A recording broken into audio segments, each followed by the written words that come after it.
Well, Kris Schaff out pretty fast here. Wants to get on with this clearly. En la paca número 1 y representando a Estados Unidos de América, Kris Schaff. So on target number 1, Kris Schaff, 28 years old, world number 3.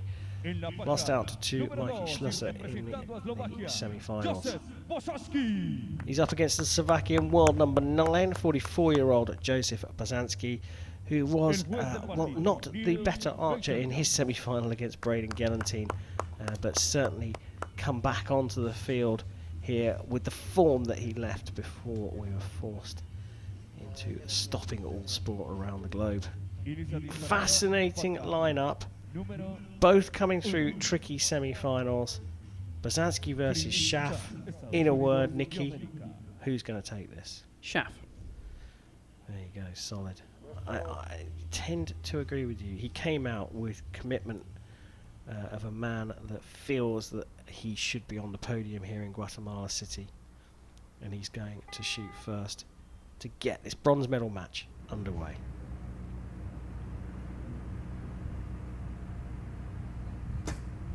Yep. Straight in there with that 10.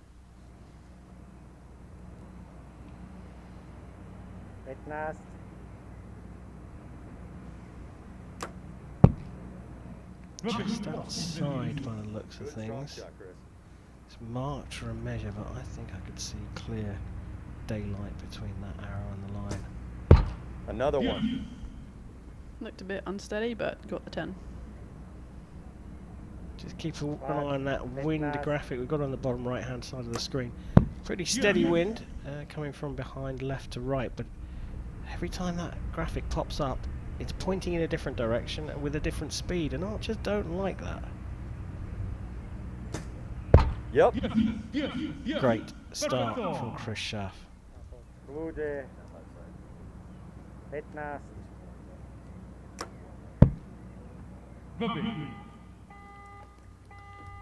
I think that's going to come back as a 28 for Bosansky. There will be a measure on that first one, but Nikki, that looked pretty much like a 9 to me, that first arrow. Yeah, I think we could see a bit of yellow. So if they just touch the line, then it's the highest score. If the judge just can't make a decision, they can't see, then it should be the highest score. But from our angle here, looks like there's a bit of yellow surrounding it, so probably going to be a 28 opening there for Bosansky.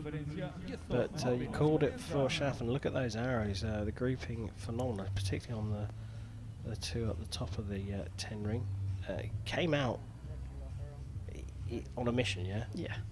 Yeah, totally. You know, that last match, he had the opportunity. You know, he started slow, then he got into the groove, then he had the opportunity to win, but he's not, I don't think, going to mess around this time. He's on straight away into the 10, so I expect him to be solid through this. Yeah, certainly come out looking very strong, very committed. Was first out onto the shooting line. That was the very first thing I noticed, that he was out there meaning business. Bosansky a little bit more relaxed in his approach, and now that's fine if that works for him.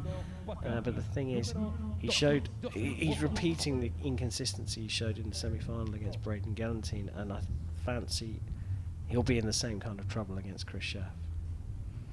Yeah, let's see if he can do better this time. Well, he trails by the 2 points, so he will shoot first. Seems very calm, relaxed, not like that he's trailing by 2 points against someone who's probably going to get very close to a 148, 147. Beautiful shot though, straight into the 10.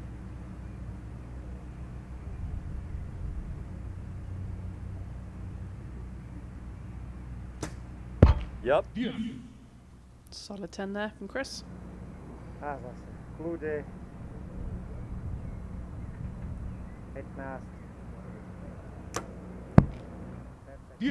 another. Good strong shot, Kris.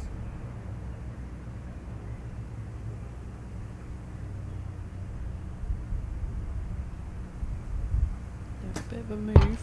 Yeah. He just didn't look as steady, did he? You could just see him wandering around a little bit, and whether that has just clipped the 9 or not so sure. No, me neither, and I'm wondering if there was a bit of wind there. A perfect 30 for Bosansky. The opportunity has just presented itself. Another Schaff 8. A 10 to draw level for sure. Now, it is a 10, a 28. So they've effectively matched each other. 28 for Bosansky in the first versus a 30 for Schaff. A 30 for Bosansky in the second versus a 28 for Schaff. The thing is, though, the second arrow for Schaff is going for a measure. Chances of that being marked up? Yeah, there's a chance. We haven't got a great angle here. I think it's going to be an 8. I don't know. We'll have to wait for the judge, but just could see a little bit of a wobble around. Could call it as soon as it went off, and yeah, he knew. Yeah, I think that's an 8. Yeah. I'm just looking at the amount of weight that's on Bosansky's bow. It's incredible. The amount of weight's on the front long rod. He's got them stacked on the side of the bow, and then on the side rod as well. That guy is shifting a lot of weight on that bow. It's crazy. The purpose of that is to get a faster... No, so the weight's on the long rod, the side rod, and on the bow. They're going to hold the bow more still when you're aiming, if you are strong enough to hold it. And like, I would not recommend putting a heap of weight on your bow right now. Just like, that is the best way to get injured. These guys have built this up over a seriously long time, so it's really about being able to control it. So stability, wait for stability. Yeah, keep the bow still. Well, here we go. End number 3, all square. Kris Schaff with an 8 in the last end will shoot first. Yep. Straight back in there, near that spider. Just what you need.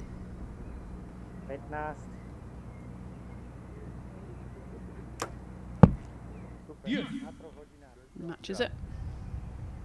Got a really good shot of the mechanics of Bosansky's bow there. Pulleys at the bottom. Another beautiful shot from Kris Schaff. Yes, you can see that stack of weight just at the bottom of the shot, those silver little discs. That's extra weight that he's holding on the bow itself as well. Perhaps each one of those is perhaps an ounce each, so he's got a huge stack on the front as well. And it's just to balance the bottom of the bow and, to hold it steady. Yeah, the whole bow is in itself just to keep it still, but like, that's great if you can control it. If it's too heavy for you, you just shake all over the place and it makes it worse. He doesn't look like he's shaking at all, and that's why another 30, and this time it's a 30 to take the lead, because Schaff dropped a 9 on his last arrow in that end, and look at how this match has turned around. The amazing 30 from Kris Schaff in the first end looked like it was a marker, but then a dreaded 8, a second match in a row that Kris Schaff's thrown an 8 down there, and at this level that really does offer a massive opportunity to your opponents. Now, there is a measure going on target number 2, which is Bosansky's. Are they looking at that bottom left arrow? Yeah, there's a bit of a hole there. He shot another arrow there before, so a little bit of the target face is missing. So it looks in to me, but we'll just have a confirmation soon. I think they were marking inside the 10 ring there, so... That doesn't make a difference. So the reason they're marking them is if, for example, the arrow goes through the target, then there's a hole left, and the hole unmarked will be the score. They won't get to shoot another arrow. It will be the unmarked hole in the boss. Or if it bounced out, again, hopefully there'll be an unmarked hole in the target. There you go. Well, they're looking on. Bosansky still stoic. Couldn't tell whether he was leading or trailing. He looks exactly the same, but he is on an 88. He did get a 30 in the third, and he is leading Kris Schaff, who will shoot first.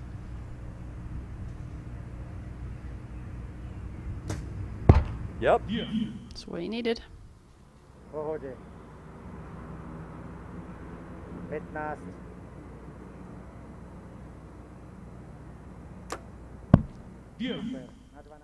Matching it. Strong shot. Nothing less will do right now.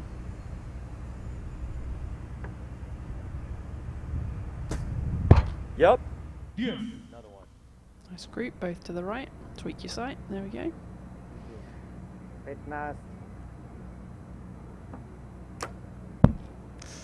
It's gone out to the line. Yeah, that's a 9. Not even a measure on that one. So all square. Schaff with a 10 will put the pressure back on Bosansky. Now that's close as well. Called by the stadium announcer as a 10. Put on our scoreboard as a 9 asterisk. That one's going to a measure. That one isn't though. That's another 9 for Bosansky and a 28 after 2:30s. Wow, this is a huge turnaround. Potentially it could get worse if the measure goes in favour of Kris Schaff. Both archers then hit their arrow before. Did you see how they always see it but kind of bounce out? So it's not that they actually shot 9s, they're probably both 10s if there hadn't been another arrow in the target. They just deflected.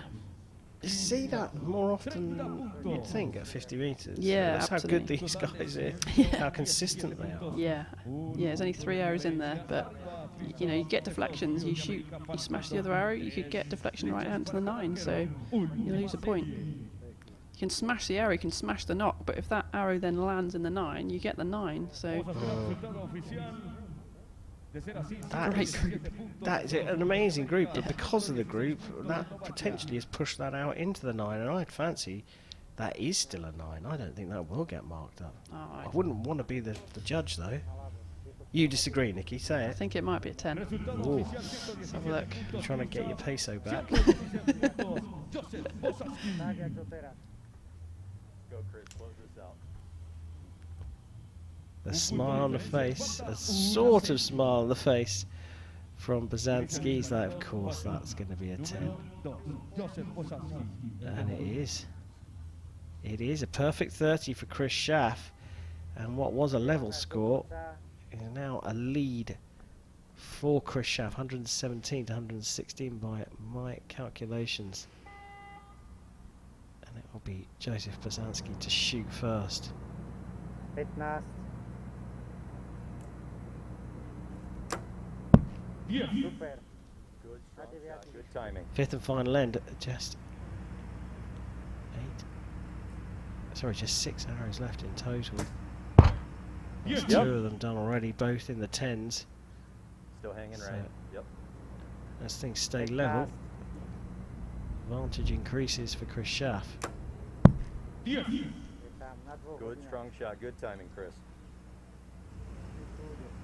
Trying to stay consistent in the final end here with just a slight advantage. Yep. One more. Simple as that, just one more. Bosansky's got to keep the pressure on here. Another 10 required from him. Drops it into the 9. A breathing space abounds for Kris Schaff, who needs a 9 to take the win and the bronze medal in Guatemala. He gets the 9. That's all he needed for the win. A 146 for him, plays a 145. It was a different match from what we've seen so far, but still equally entertaining, with the lead changing hands a couple of times. And you called it for Kris Schaff at the beginning, Nikki, and Kris Schaff has taken this one. Yeah, definitely. I think he was on a mission after that semi. He wanted to come in here and take a medal, get on that podium with his teammate. So it was edgy, wasn't it? Back and forth through the match, but came through to take it in the end.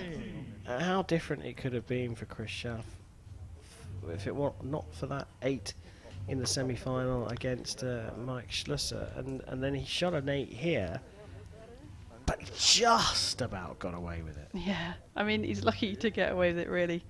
Like, the scores could be higher, 145 to 146. You know, they're good scores, but again, we're always expecting at this level, with the conditions that we have, pretty good, really, to be seeing the 150s, 149s. So it'll be interesting to see what happens in the final. Yeah, it certainly will. Well, there is confirmation that Kris Schaff, the world number 3, has taken the bronze in the compound men's here in Guatemala City, and a respectful round of applause first from his opponent, Jozef Bosansky. I think Bosansky's going to be happy that he's come back onto the shooting field on the form that he left this world circuit with when we all left the world circuit